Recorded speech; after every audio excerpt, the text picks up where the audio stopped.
Assalamualaikum warahmatullahi wabarakatuh.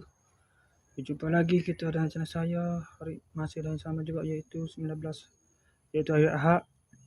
Hari ini hari Ahad 19 hari bulan Januari 2025 Masehi, bersama dengan 19 Rejab 1440 Hijriah. Sekarang ni pukul 6 minit petang. Seperti biasa video dari report kita untuk hari ini.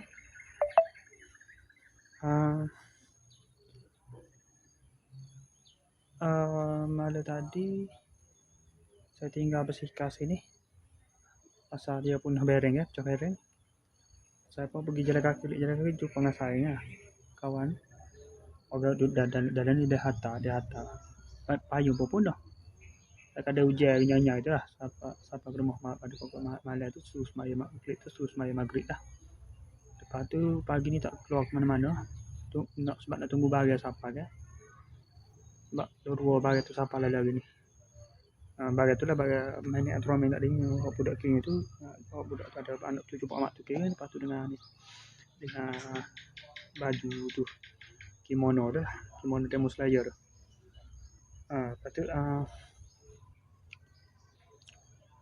tu tunggu tu sampai lahu pada pukul 3 tadi. Tunggu tu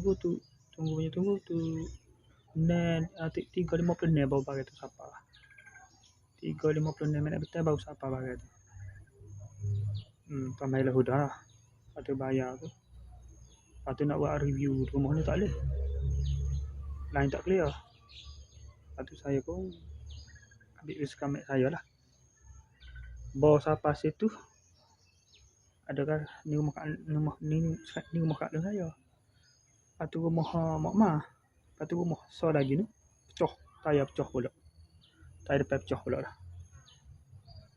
Oh tak tahu tayar buruk, tayar lama kan. Pecah pula tayar basikal. Saya pun kata basikal sampai sini lah. Buat review barang sini, lepas tu dengan buat review barang satu tadi sini. Lepas tu dengan buat daily report dari sini lah. Lepas tu nak klik lagi tu jalan kaki pula lah. Payung tu ada lagi tu, ambil pula tu payung tahu malas. Sebab itu nak tutup aja gitu je. Tak tarik tak dia. Tu teruk saya ah. Lepas tu lepas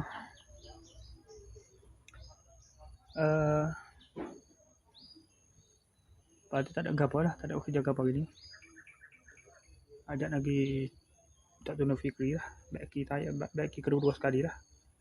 Dia nak ajak nak baiki sesuatu ya. Saya tapi kan saya berpunah juga kan. Jahana juga tu. Kali dia tak sibuk lah. Esok tu. Tidak kan? Punah jahana.